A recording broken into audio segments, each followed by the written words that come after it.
even if you film something that's technically perfect, sharp image, correct exposure, nice depth of field, you can still end up without that cinematic movie-like feeling.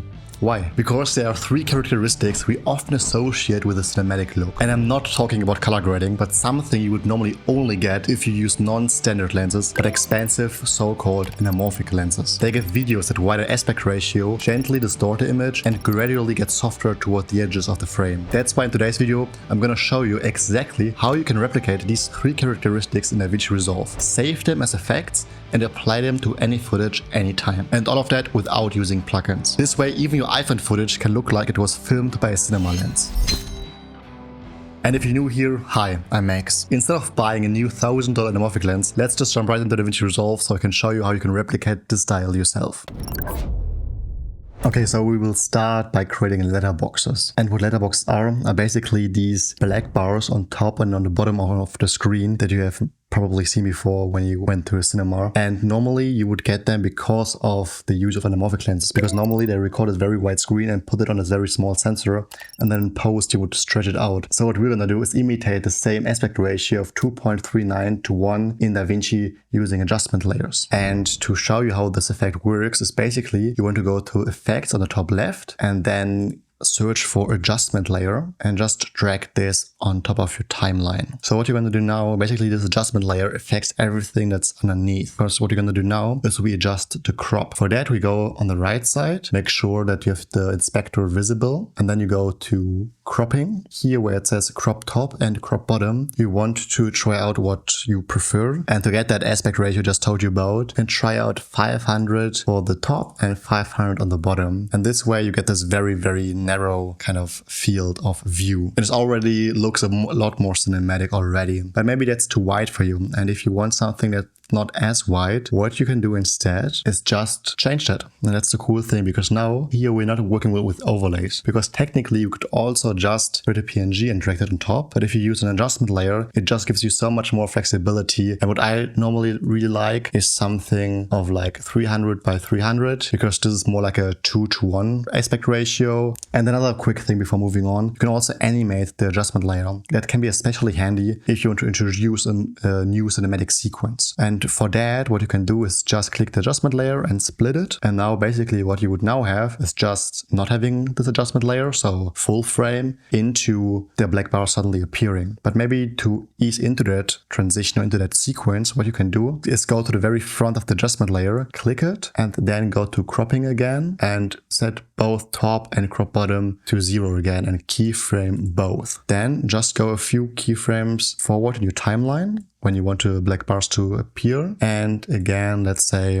300 and 300 at the bottom. And now if I press play, the bars appear, but it's not that smooth. To smooth it out, you then want to go into keyframes on the top left. Make sure that on the left side, you only have the crop top and crop bottom enabled. Select both and then click this little icon here. And in here, you can see this linear graph. You want to select both and then click on this easing button. This eases out the curve, making the transition way smoother. And now if I press play, the bars appear a bit more smoother than before. So imagine you have like A-roll or talking head and front, and then you want to transition to B-roll. You place an adjustment layer, ease it in, and that can be quite nice. And to save this adjustment layer for every time that you want to use the same letterboxes or similar letterboxes in the future, what you can do is if you go into media pool, then make sure if you press on the 3 dots that power bins is enabled, then power bins will appear here. And this is basically a space that's shared throughout your whole entire project database, meaning that now if we drag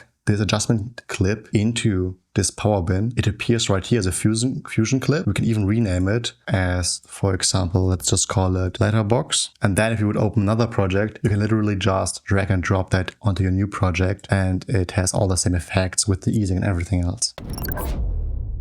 Next up, we will create a lens distortion, because normally anamorphic lenses have the unique characteristic that they either have pincushion distortion or barrel distortion, meaning normally the image bends outwards or inwards. And to emulate that, you want to select your clip in your timeline and then go to your color page. And then here, make sure that you have the effects panel enabled. Ignore my color grading for now. That's normally how I color grade. I will probably do a separate video on that. But what you want to do is go into your last node in your node tree and press Option S. This way you create a new node. You can also alternatively just right click and go to add node and create a new corrector node here. Then you want to label that pressing R and call it something like warp. Then go to effects and search for lens distortion. And then here you want to drag and drop that effect onto your node. And as you can see, the whole frame and the image bends. This one here would be considered a barrel distortion because the edges frame outwards. You can see that particularly good at the tree trunk because it is bending outwards. And also the unique characteristic is that as further away that you get from the center, the more it bends. You can adjust the bending here on the right side where it says distortion. The more you go on the left, the further it bends, and the more you go to the right side, the more it bends inwards. And this would be considered a pincushion distortion. And you already see that we can run into a problem here, because if we use pincushion distortion, it's all good because it fills the whole frame. But if we go on the left side, we have this black background appearing because our frame isn't as large as it needs to be displayed on this 16:9 screen, right? To fix that, you may think, oh, I can just go into my edit page and then just go into transform and then just zoom in. But what you will notice is that it doesn't really matter because the black background is still there. Let's reset it for now. To fix that, you want to go back into your color page and add another node after your warp node if you decide to go for barrel distortion. So we again press Option S and call this one here transform, because now we're gonna apply a transform effect on that. So here on effects, you will search for transform and drag and drop that effect on your node. Then you can go into zoom and slightly increase that so that your whole screen is filled. But notice if you zoom in this way, you obviously reduce the image quality because, or like rather the resolution, because if you have like a 4K image, then it's not 4K anymore because you zoom into like a baked frame, if that makes sense. But it normally doesn't really matter that much. And this way you get this really nice warp effect on the side that mimics anamorphic lenses really well.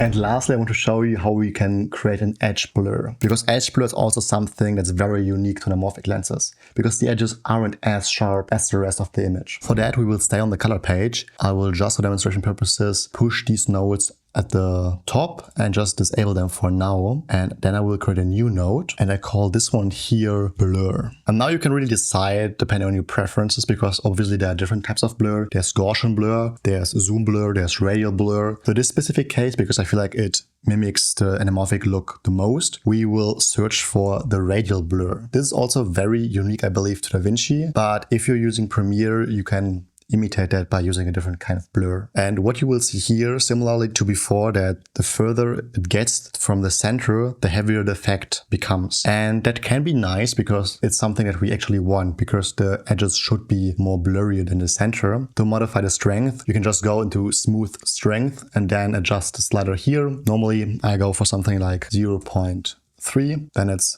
way less, but still strong enough. So you still get a very nice kind of blurriness on the edges, but still it applies to the center maybe more than I want. So how can we fix that? Technically, there are now two ways to decide where the effect is going to be applied. There's one very easy way that I use like 99% of the time, and one more advanced way that can come in very handy, but it takes up way more resource of your computer. So I will show you both, and then you can just decide whatever you want to use for your project. So the easy and quick method would be to create a mask. For that, we can go into Window here on the bottom left side and click on the circle mask. To see actually where this effect is going to be applied, we want to press Shift H, because now we can see actually what is being affected. Then we want to increase the blurriness of the edges, or like rather feather it out, and then increase the mask by a bit. Right now, everything that's colored is being affected, so we want to invert it. For that, you can just click this icon right here, and now everything besides this gray portion is being affected. Then you can press Shift H again to go out of the image again, and just for now cancel the mask so that we can actually see the frame better. And this way, if you focus on the center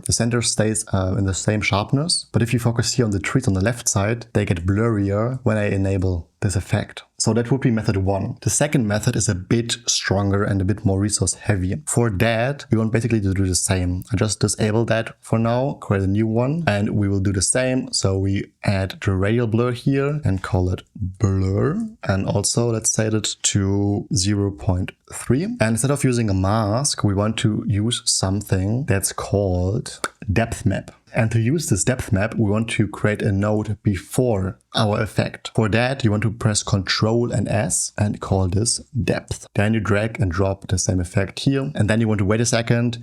And normally you would then see like a black and white kind of screen. First of all, it shows you everything that's white is basically what we will use later on for the effect to be applied on. And black is the opposite. So basically it's where no effect is being applied. But what it does in reality is rather that it separates the foreground to the background. So what the name suggests, a depth map kind of analyzes in what relation the different objects are, right? Like what's the foreground, what's the background, and so on. And now what we can do is we can adjust that. So maybe you want to increase the contrast a bit. So to separate the foreground from the background a bit more. For that, you can go into resulting map adjustment and then just play with the sliders a bit. If you're happy with the result, we actually want to invert it because we want the effect to be applied on the white and not on the black. So black is me in this case, so I don't want the effect to be applied on me. And then you can disable depth map preview, and then nothing happens for now. But then what we can do is feed this output basically using this black box into our blur effect. And what it does right now is, let me show you once more, or maybe for demonstration purposes, actually let me go into blur and set this blur strength to something crazy, like maybe 0.05. And now if I use this alpha channel right here and feed it into my blur node, as you can see,